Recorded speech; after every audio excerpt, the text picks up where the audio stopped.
Segunda de Crónicas, capítulo 14, versículo 1. Segunda de Crónicas 14, 1. Dice así la palabra de Dios. Y durmió Abías con su padre y fue sepultado en la ciudad de David. Y reinó en su lugar su hijo Asa, cuyo días tuvo sosiego el país por 10 años. Versículo 2. E hizo Asa lo bueno, lo recto, ante los ojos de Jehová su Dios. Amén. Entonces, tenemos un rey en la cual el Señor habla de él como una persona correcta, una persona que era ejemplar en todos sus aspectos. Y vamos a estar aprendiendo algo en esta mañana. Asa fue el quinto rey desde la casa de David, el tercer rey de la tribu de Judá. Amén, para que vayan conociendo un poquito la historia. Y gobernó entre el año 913 hasta el 873 a.C. Era hijo de Abdías, bisnieto de Salomón. Asa fue celoso de cumplir las reglas de la ley, el judaísmo, e inclusive persiguió a los idólatras. Estuvo 41 años de gobierno como rey y lo sucedió Josafat, su hijo. Rechazó la invasión que había venido de parte de Egipto, de Baasa, rey de Israel. Aquí tenemos un rey devoto e hizo lo bueno y lo recto delante de los ojos de Jehová. De hecho que Asa mandó inclusive a la tribu de Judá a que buscaran a Dios y que practicaran los mandamientos. Como dice en el versículo 4,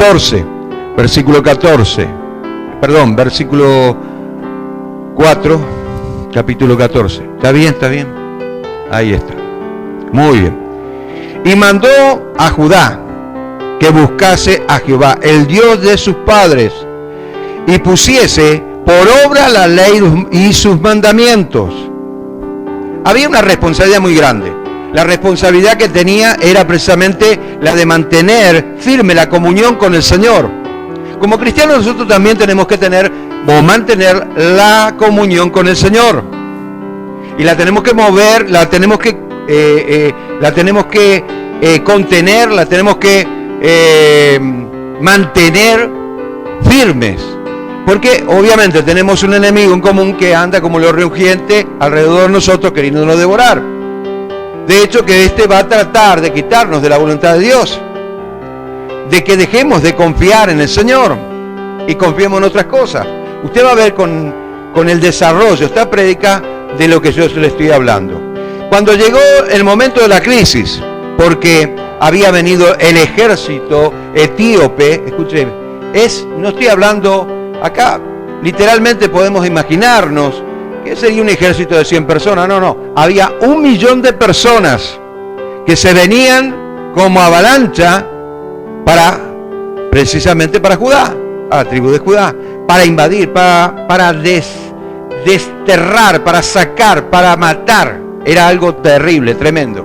Muchas veces el enemigo se levanta como para asustarte, ¿no es cierto?, para superarte con los crisis, con los problemas, con las dificultades, haciéndote ver como que sos una persona muy chiquita delante de ese problema, que ese monte es demasiado grande para que vos lo puedas mover. De hecho que esto es lo que quiere que veas al enemigo, y que no veas a un Dios que supera toda expectativa, ¿no es cierto?, y toda la naturaleza que podemos ver, obviamente son obras de sus manos. ¿Qué voy a temer al enemigo? Jamás le voy a tener miedo al enemigo teniendo a alguien tan poderoso, tan grande al lado mío. Ahora, yo tengo que estar con aquel, ¿no es cierto?, que hizo todo lo que vemos, porque obviamente Él es todopoderoso. Asa fue una persona ejemplar. Cuando venían los etíopes, él tenía preparado ejército, tenía asesores de guerra, tenía ancianos sabios que podían darle consejo, tenía personas que estaban involucradas en la política. Era algo tremendo, estaba bien organizado, no era cualquier cosa su gobierno, era algo que estaba bien parado, bien firme. Pero él no perdió el tiempo, digamos así, en hacer una reunión y pasarse días planificando de qué manera y cómo podía rebatir a aquel enemigo que venía y ganarle, haciéndose una planificación de la guerra que se le venía encima.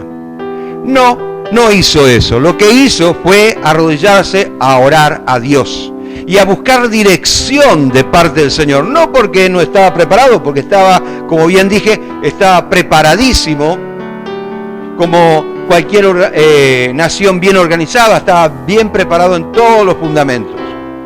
De hecho que él oró al Señor y le pidió dirección. Ahora, ¿qué hago, Dios?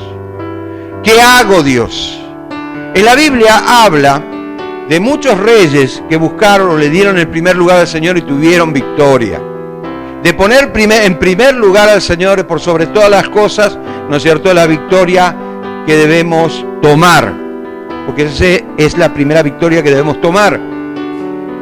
Y como bien dije al principio, muchas veces el enemigo se te presenta como algo invencible, como algo que te está superando.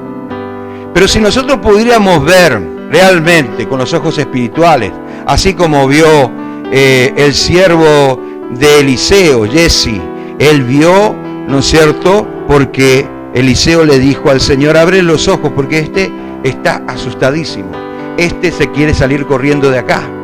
Pero yo le estoy diciendo que hay un ejército que lo supera todo.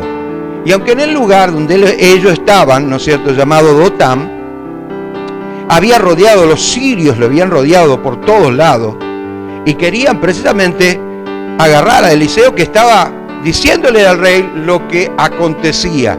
Cada cosa que los sirios planificaban, Eliseo agarraba y decía: mirá, que los sirios han dicho esto, y van a venir tal día y se están preparando para invadir Israel.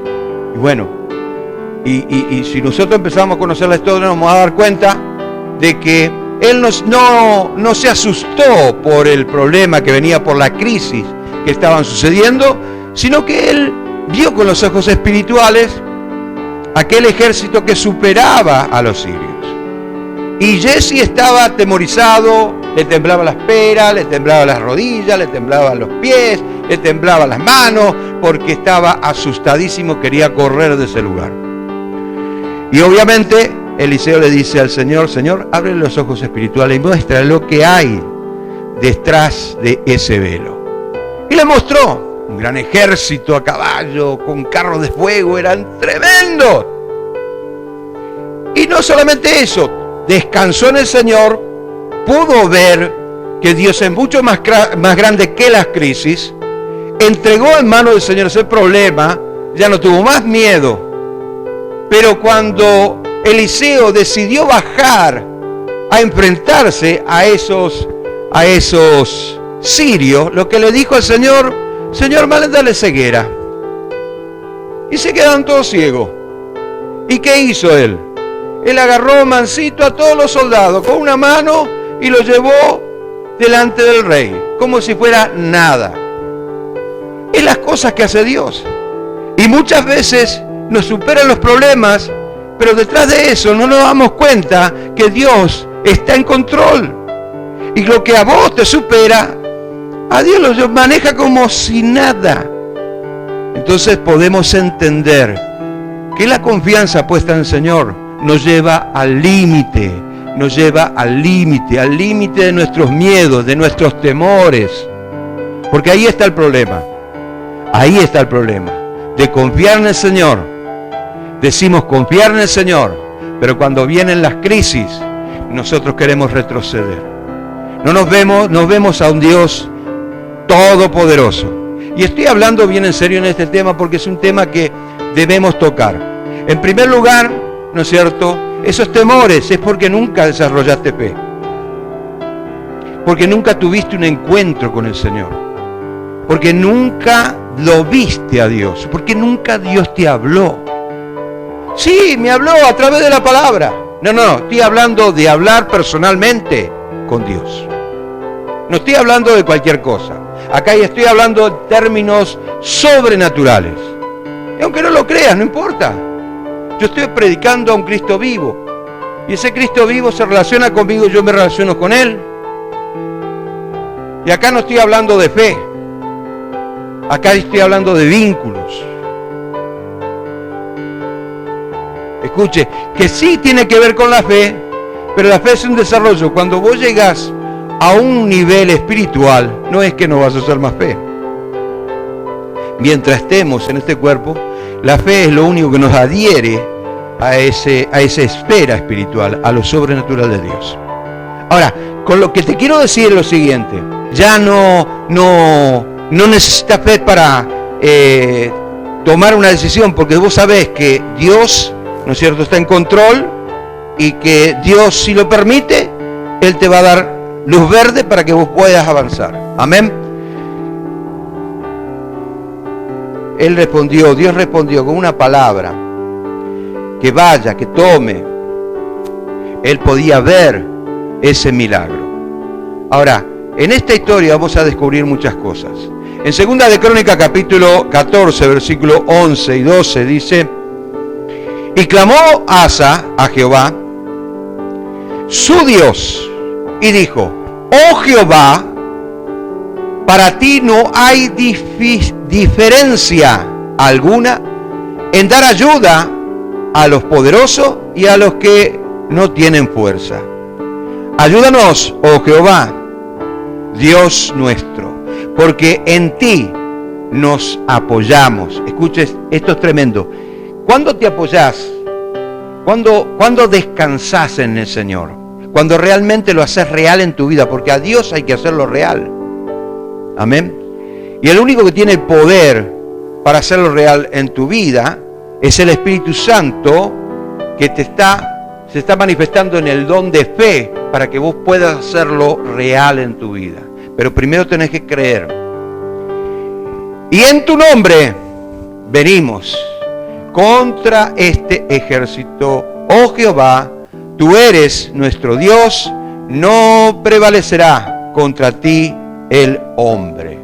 Versículo 12. Y Jehová deshizo a los etíopes delante de Asa y delante de Judá, y huyeron los etíopes. ¿Cómo fue eso? No tocó ni dañó a ninguno de la tribu de Judá, y pudo ver aquel milagro. Yo no sé cómo habrá hecho Dios, porque no relata en sus detalles, pero me lo puedo imaginar que se manifestó con un séquito de ángeles tremendo allá en los cielos, y ellos pudieron ver algo tremendo que los asustó. ¿Usted sabe lo que pasó en el año 1966? La guerra de los 6 días en Israel. Los árabes desde el año 53 habían tomado a Israel, ya lo tenían. Ellos se habían apoderado de Israel, porque para ellos era la ciudad santa. Ahí está la mezquita de Omar, o la mezquita de la Roca. Y de hecho que ellos se atribuyeron ese lugar para ellos. Y uno de los judíos, un capitán llamado Moshe Dayan, él tuvo la osadía y la valentía de poder enfrentar en poco tiempo, derrocar y sacar a los árabes de ese lugar. Pero escuche lo que pasó. En esos 6 días que duró la guerra, se aliaron los egipcios, los soldados egipcios. Y dice que los soldados egipcios no podían avanzar, porque había una pared de ángeles cubriendo ese lugar. impidiendo el paso de esos soldados. Tremendo. Y era tanto la fe que ellos tenían y el entusiasmo que tenían aquellos soldados, que aun que las balas los traspasaban, ellos seguían adelante hasta tocar el muro de los lamentos. Eso está en la historia, puede leerlo, está en la historia. Eso sucedió. Escuche, es tremendo lo que Dios puede hacer. Cuando Dios se manifiesta, el enemigo tiene que temblar. No va a avanzar porque hay un Dios que está ahí, que es mucho más poderoso en cualquier circunstancia. Pero que nosotros lo tenemos que hacer real, eso es cierto. Asa lo hizo real en su vida. Dios muchas veces nos pone al límite. ¿Pero para qué? Para que confiemos más en Él. También para saber dónde termina nuestra fuerza y cuándo comienzan las fuerzas de Dios. ¿Me está entendiendo? Cuando Dios te dije, bueno, hasta acá llegaste, hacete al lado. No seas testarudo, correte y deja que Dios sobre. Amén. Yo he visto muchas personas perder bendiciones y no permitir que se sane otra persona porque se puso en medio. Y aquella persona que iba a recibir, no, porque yo tengo miedo de que le pase esto, que le pase lo otro. Hacete a un costado y deja que Dios sobre. Amén. Entonces es importante entender hasta dónde llega tu capacidad y cuándo empieza la capacidad de Dios. Amén. En 2 de Corintios capítulo 12 versículo 10 dice: por lo cual, por amor a Cristo, me gozo en las debilidades, en las afrentas, en las necesidades, en las persecuciones, en la angustia, porque cuando soy débil, entonces soy fuerte. Qué tremendo. Acá hay una controversia tremenda, porque cuando soy débil, soy fuerte. ¿Cómo es eso? ¿Y cuándo me fortalece el Señor? Porque así como Asa no confiaba en sus propias fuerzas, ni en sus asesores políticos, esos asesores de guerra y los ancianos, sino que tenía su confianza puesta en el Señor. Es fácil decirlo, pero en el momento que nosotros lo tenemos que aplicar, ahí es cuando lo tenemos que hacer real a Dios. No es como a vos te parece. Si Dios hace esto, entonces yo voy a hacer esto otro. No. Acá no se trata de eso. Dios no es un juego de azar. O es como Él quiere o no. Es muy sencillo. El tema es que muchas veces lo queremos complicar tratando de llevar nuestras propias ideologías y, como dije la vez pasada, hay personas que se acostumbraron a creer en Dios a su manera y por eso fracasan. Así como Pablo dijo, porque cuando soy débil, entonces soy fuerte, Asa no se sentía confiado en su ejército, sino porque tenía toda su confianza puesta en el Señor. El mismo Pablo, que habrá leído miles de veces la historia, las crónicas, porque es lo primero que te enseñaban, ¿no es cierto?, los pueblos judíos, cuando vos sos enseñado por el rabí, lo primero que te enseña son las crónicas, lo que sucedió, la historia, ellos te lo narran, porque tanto el libro de Reyes como el libro de Crónicas es para eso. Entre ellos siempre enfatizan más en el Pentateuco. Muy bien. Colosenses capítulo 1, versículo 29. Entonces Pablo, al tener la experiencia de otro, al aprender de la experiencia de otro, él con mucha seguridad y mucha firmeza y lleno del Espíritu Santo, puede decirle a un pueblo tan orgulloso como eran los colosenses, ¿no es cierto? Ellos creían que eran muy, ¿no es cierto? Pero él podía experimentar que en el Señor todo lo podía. Colosenses capítulo 1, versículo 29 dice, por lo cual también trabajo, luchando según la potencia de Él, la cual actúa poderosamente en mí. Entonces, la potencia de Él es mucha, es infinitamente grande. Entonces, Él dice, según la potencia de Él, o sea, como diciendo, según el lugar que yo le dé en mi vida, es la potencia que voy a tener para realizar cosas para el Señor. Entonces, entendiendo esto, podemos comprender que el rey, obviamente, el rey Asa, era un temeroso de Dios, pero también era de carne y hueso. Y cuando vino, cuando parecía todo tranquilo y estaba todo bien, apareció una segunda crisis. Y en esta segunda crisis, yo creo que Dios fue precisamente, o envió esta crisis para probar la fe de Asa, así como prueba tu fe. Porque no te creas, es todo bendición y Dios te quiere bendecir, pero también va a probar tu fe. Y ahí es cuando vos tenés que agarrarte más de la voluntad de Dios. Quiero que entiendas esa parte. De acuerdo a las Escrituras, subió Baasa, rey de Israel, contra Judá. En 2 de Crónicas, capítulo 16, versículo 1, dice, en el año 36 del reinado de Asa, subió Baasa, rey de Israel, contra Judá. Fortificó Rama para no dejar salir ni entrar a ninguno. El rey de Asa, rey de Judá. ¡Qué tremendo! Ahora, escuche bien. Este Baasa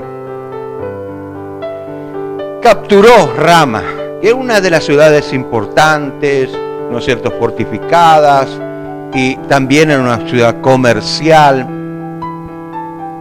era de mucha importancia. Y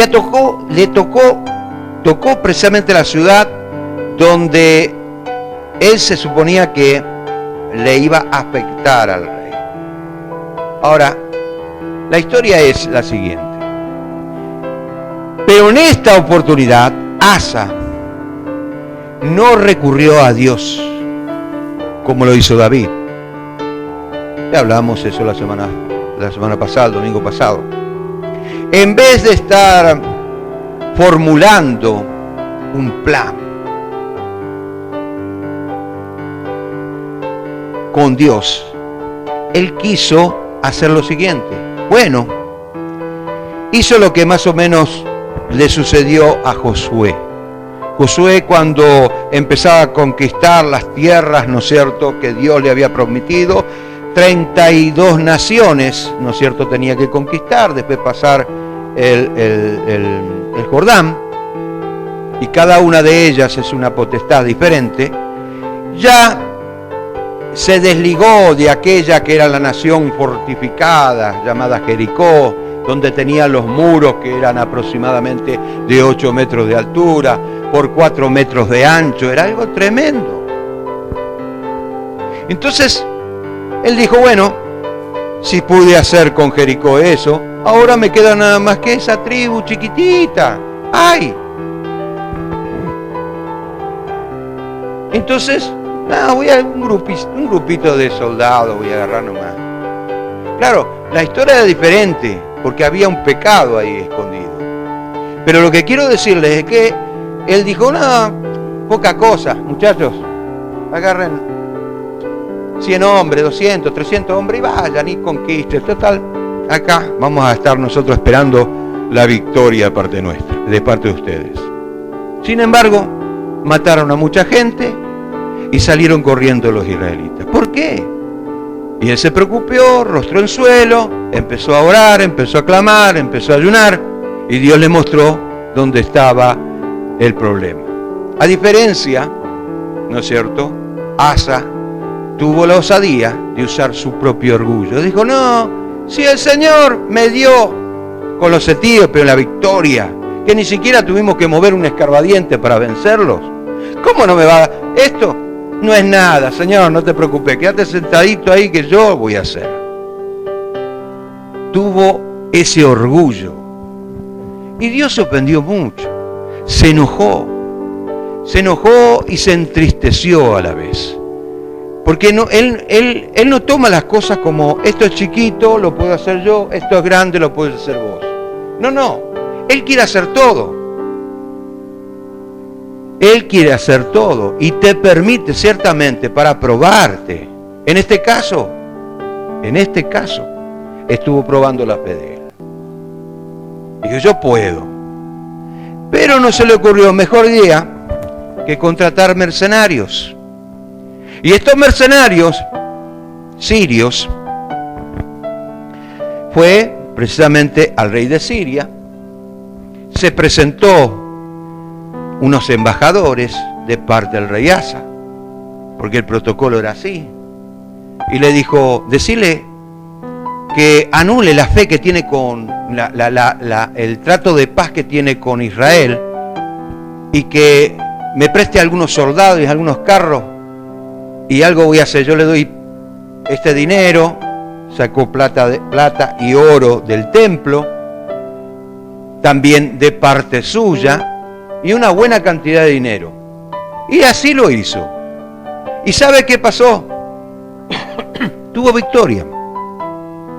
Salieron corriendo los israelitas, porque en aquel entonces la nación estaba dividida en dos. La tribu de Judá, 2 tribus en Judá y 10 tribus en Israel. Se habían dividido. Después de Salomón subió su hijo y ahí dividió las tribus. Pero había algo acá en concreto. Tuvo victoria. ¿Cómo es esto? Muchas veces Dios te permite hacer cosas y tener la victoria con tu propia fuerza. Pero al no ser del Señor, al no provenir del Señor, uno queda confundido. Cree que todo va a ser así. Dios quiere que dependas en todo de Él, en todo. Y miren, el rey de Siria, Ben-Hadad, rey de Siria, le ganaron a los israelitas y sacó de Rama todos los que estaban cautivos, y Asa pudo tener de vuelta a Rama. Pero acá hay algo interesante. No solamente eso, Dios permite ciertamente que nosotros podamos tener victoria bajo nuestra propia voluntad. No porque a Él quiere que sea así, sino para que vos veas que esa victoria no la vas a poder sostener para siempre. Cuando Dios te da una victoria, cuando Dios te da algo, no solamente te lo da, te enseña a ser un buen administrador.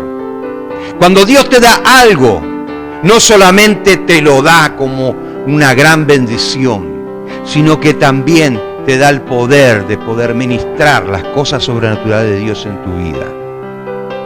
Entonces tienes que entender que cuando Dios prueba la fe, no está probando la fe como un don del Espíritu Santo, porque es un don del Espíritu Santo, es un atributo del Espíritu Santo, no es un atributo del hombre. No, sino que está probando tu actitud al manejar esa fe. Y la va a seguir probando hasta que corrijas tu vida de tal manera que vos puedas utilizar bien ese don y manejarte como un buen administrador de las cosas sobrenaturales de Dios. Que no seas un loco espiritual, ¿no es cierto?, o un fanático religioso, sino que seas una persona, ¿no es cierto?, que represente a Dios acá en la tierra. ¿Y cómo te podés imaginar que una persona puede representar a Dios acá en la tierra? ¿Qué? Saliendo a las calles hablando como loco, en lenguas extrañas, nadie entiende nada y haciendo payasadas. No. Como una persona cabal que tiene sabiduría para poder hacer las cosas, para poder ejercerlas. Amén. Entonces tenemos que entender.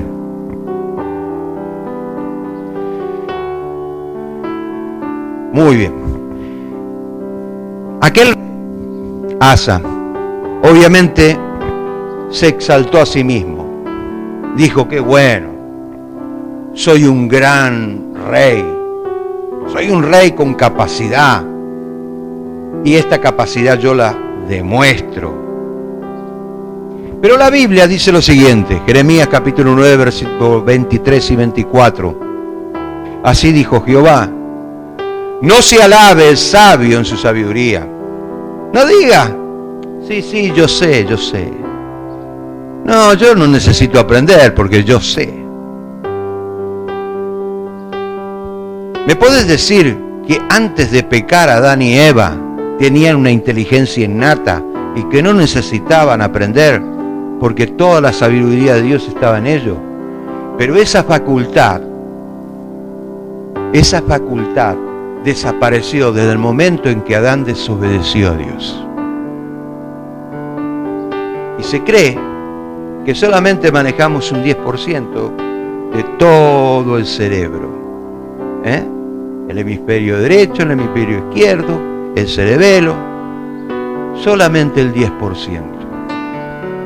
Entonces, no se alabe en su sabiduría, ni el valiente se alabe en su valentía, porque yo le dije a una señora una vuelta que me dijo, porque yo, pastor, cuando me pongo nervioso ni Dios me para. Y yo le hice una pregunta, ¿nunca tuviste gripe? ¿Qué tiene que ver eso? No tiene nada que ver, sí tiene que ver, le dije. ¿Cómo? Si un pequeño virus te tiró a la cama, resfriado, no me vengas a decir que Dios no te para. Entonces, entendamos, por favor, porque muchas veces no somos sabios para entender. Tenemos que entender. No se alabe el valiente su valentía, ni el rico se alabe en su riqueza, mas alabe, entienda esto, más alábese el que debiera alabarse en entenderme, en conocerme que yo soy Jehová, que hago misericordia, juicio, justicia en la tierra, porque esas cosas quiero. Acá afirma, porque esas cosas quiero. El hombre se desvinculó de Dios. Ahora, al vincularse de Dios, no puede bajo ningún punto de vista,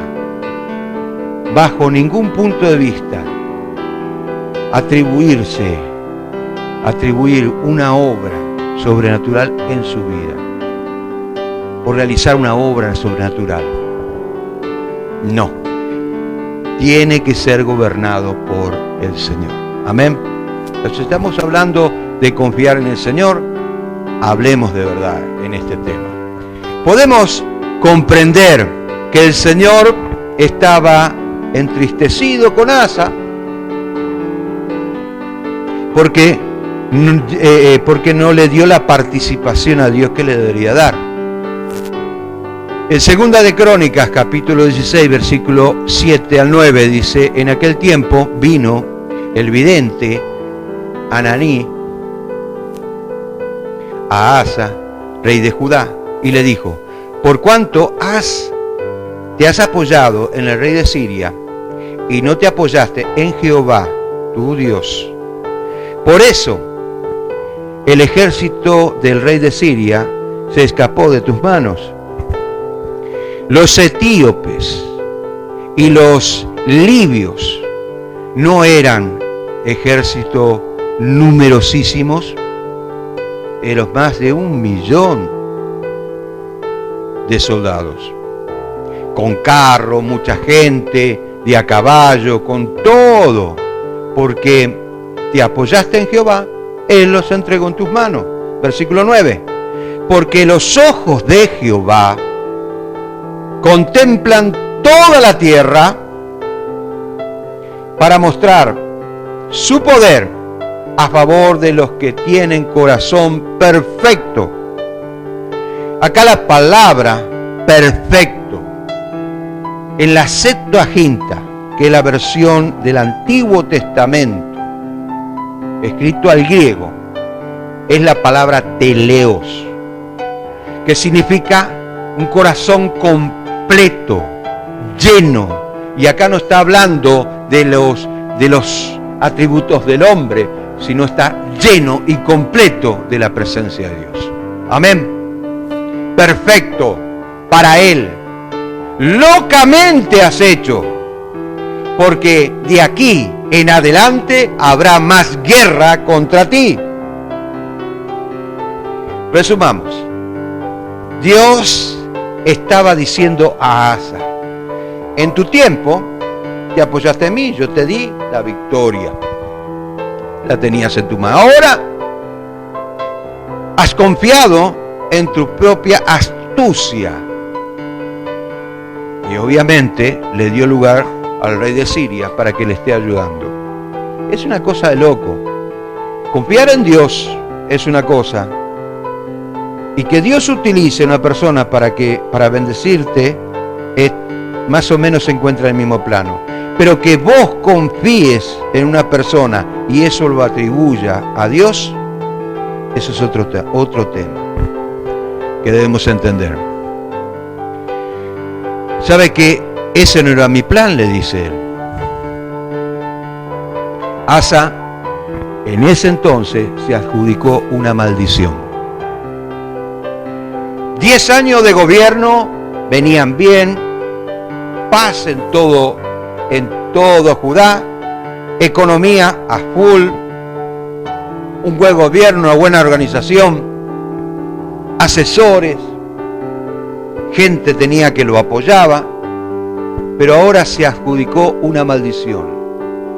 Ahora no vas a tener más paz, vas a tener guerra. Desde ahora en adelante.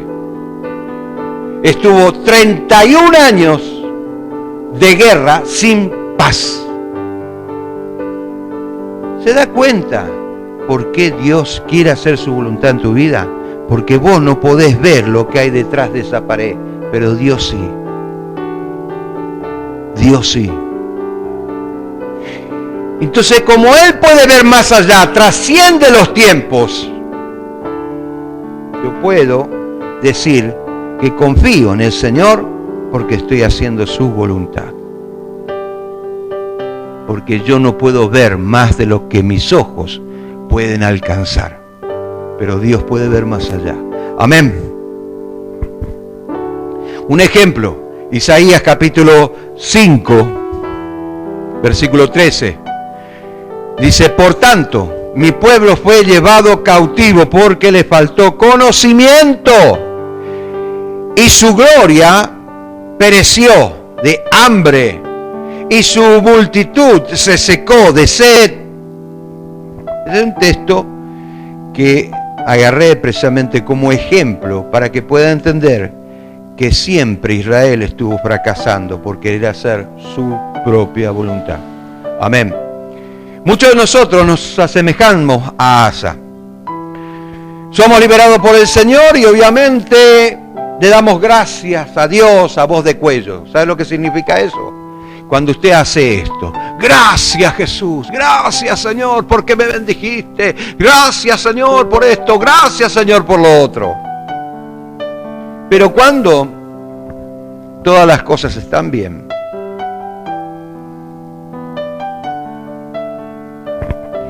ahora debemos estar preparados, porque detrás de la bendición viene la prueba. Entonces muchas veces le decimos: Señor, yo desde ahora en adelante voy a consultar cada cosa que haga, voy a consultarte, voy a buscarte en oración, no me voy a mover si no es tu voluntad, bla, bla, bla, bla, bla, bla, bla, bla. Y queda ahí. Pero cuando vienen las crisis, de vuelta salta ese viejo hombre. Y como Asa quiso hacer su propia voluntad.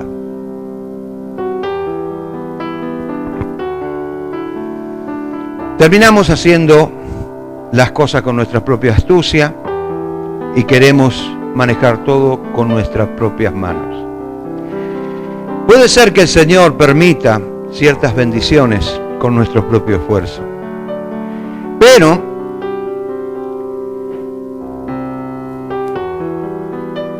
nos quedamos confundidos porque obviamente no podemos alcanzar a divisar lo que va a pasar el día de mañana. Lo contrario es que Dios te guarda en todo momento y cuando Él te bendice es para siempre. Pero cuando vos alcanzas algo es momentáneo. El apóstol Pablo nos enseña que mantener una mente carnal no es productivo y que la Biblia nos habla de tener una mente espiritual y que lo espiritual no puede entender lo material y lo material no puede entender lo espiritual. Dice en Romanos, y con esto quiero terminar, capítulo 8, versículos 5 al 7, dice, porque los que son de la carne piensan las cosas de la carne. Acá no habla de la carne, porque muchos hablan de la carne como si fuera que, acá está hablando de la naturaleza del hombre. Y la Biblia lo denomina como carne. No es que esto en sí, sino es la característica de una persona que confía en sí mismo o que cree en Dios a su manera. Eso es carne, mente carnal. Pero los que son del Espíritu, en las cosas del Espíritu. Porque el ocuparse de la carne es muerte, pero el ocuparse del Espíritu es vida y paz. Vida y paz. Versículo 7. Cuando dice, por cuanto los designios de la carne son enemistad contra Dios, porque no se ajustan a la ley de Dios, ni tampoco pueden. ¿Me está entendiendo? No se ajustan ni pueden. No pueden por la misma naturaleza que tiene la carne, la naturaleza adámica. No se ajusta a la ley de Dios, ni puede. Entonces, Dios quiere enseñarte a hacer su voluntad, a que vos confíes netamente de Él y que puedas desarrollar una fe en la cual vos te puedas mover como un buen administrador de Dios.